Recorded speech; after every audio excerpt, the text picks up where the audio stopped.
ASICS sent us the GEL-Nimbus Lite 3 for testing. It's $160, releases in February, so it loses 3/10 of an ounce or about 10 grams to come in at a very reasonable 9.2 ounces or 261 grams. It has a gender-specific geometry in that the midsole stack height, and you can add about 9 millimeters for the full stack height, for men is 2515, 10 millimeter drop, while the women's is 2714 or a 13 millimeter drop. The shoe has several sustainability components.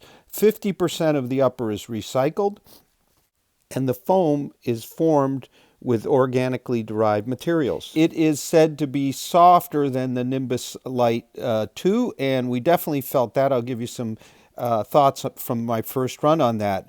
And the sock liner is made with a process that reduces carbon emissions and water usage. So there's a nice sustainability story. And we'll also get into a few comparisons with the GEL-Nimbus 24 releasing in January. So it weighs about an ounce more at 292 grams.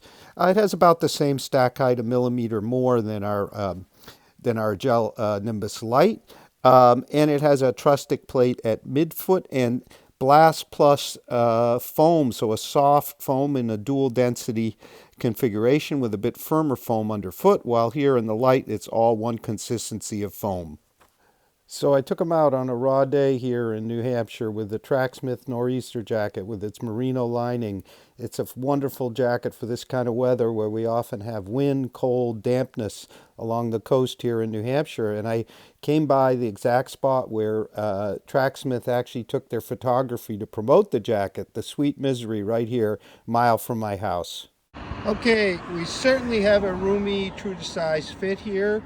I really like the elastic pull tongue, which if I get my gloves stretches, it really stays in place. This is my narrower right foot, and it is almost too roomy. We have a gusset tongue here. This is a super comfortable upper, sort of the comfort variety as opposed to the high performance variety, but the hold is good. Heel hold, as always with the ASICS, is super.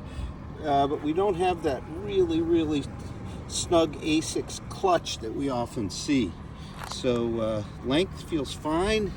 The mesh is a very light engineered mesh, very beautifully done.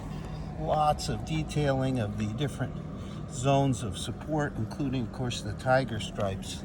Lace up super easy. These are really thin laces. Everything pulls through really well, and then you just pull up the tongue a bit and you're good to go. Just very good. Comfort oriented upper. While I don't think they'll be doing wides in these, I think moderately wide feet will have zero problems in this upper. Whereas super narrow feet might struggle a bit. I'm going to keep going. Let's talk about the ride of our GEL-Nimbus Lite 3.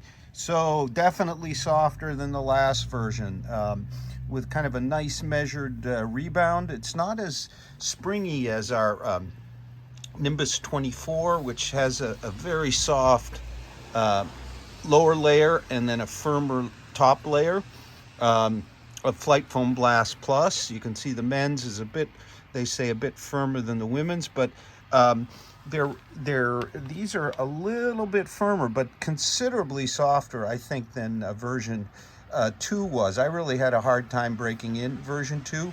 Here, the first run, 5.5 miles, no problems. We got some flex right away, as you can see here. So we've got a lively ride.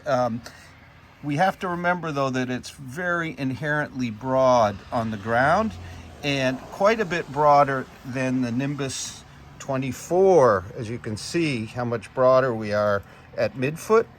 And we also have, instead of the truss stick in the Nimbus 24, and I'll show you that, we have vertical sidewalls. So there's some inherent stability we're on the medial side, whereas on the lateral side, we're scooped out.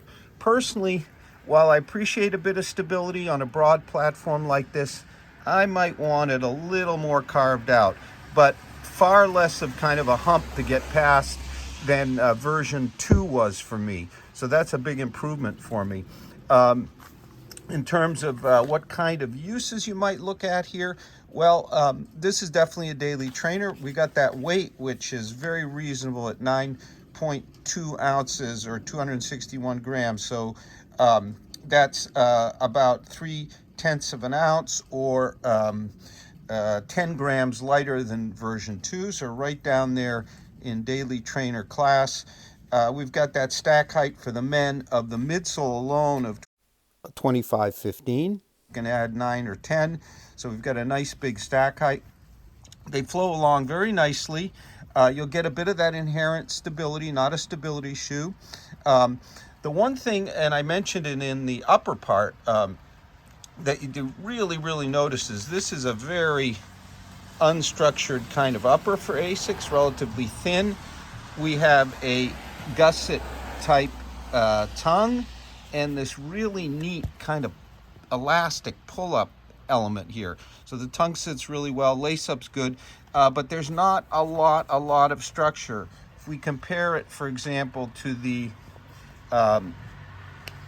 Nimbus 24, we've got a more substantial upper. We've got the same kind of tongue, same gusset, but we've just got a bit more overall in the upper hold.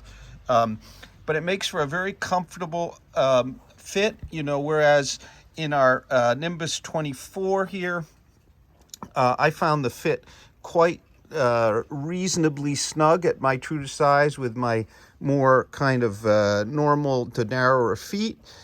They do make that in a wide, whereas over here, I think ASICS is trying to serve a wider range of foot width. So I think if you have a moderately wide foot, you're not going to have a problem with this. I don't think they'll be offered in the wide. Don't think you really need it, except if you have a super wide foot. Heel hold is great. I like that ASICS has kind of softened up on the clutch, but we still have a really good heel hold. So what might I compare it to? Well, immediately the recent Diadora Equipe Atomo comes to mind.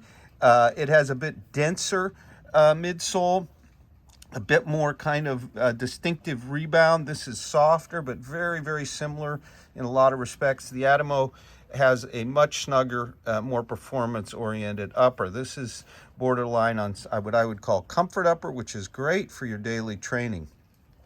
You can certainly daily train in this. It felt really fun. And if you want to go a bit more kind of in terms of inherent stability in a neutral shoe, with a kind of softer, springier lower midsole, a bit firmer, more stable upper midsole on that narrower platform with a Trustic plate embedded that I kind of noticed. You go with the Nimbus 24, which I think is also a super update. I'm going to have a video on that one real soon. I've run it once. I'm going to run it again. So a really elegant update here for the Nimbus Lite 3. It's one that pleases me more than the 2, and the 2 pleased me more than the 1, because now we get a softer ride, a more, I think, more flexible ride. Still have that nice inherent stability if you need it, and it's just really a very kind of elegant approach to the Nimbus in a lighter flavor.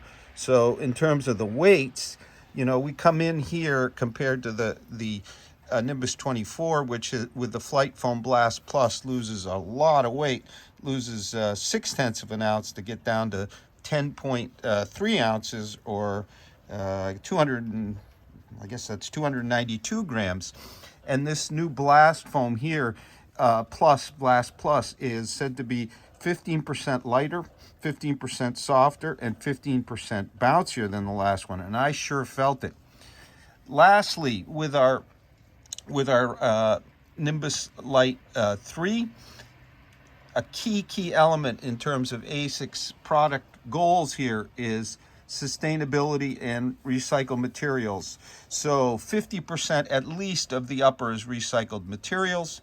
The midsole is from organically derived materials.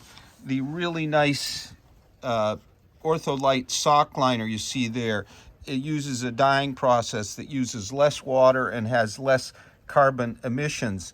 So this is a shoe really focused on sustainability, and it really has no compromises in that sense. So we're going to have a full multi-test review of the ASICS Nimbus Lite 3 real soon. Thank you very much for watching. Hope you have a great run, and if you like our channel, please subscribe. We have hundreds of reviews in written form over at RoadTrailRun.com, and we also have our reviews here on our channel.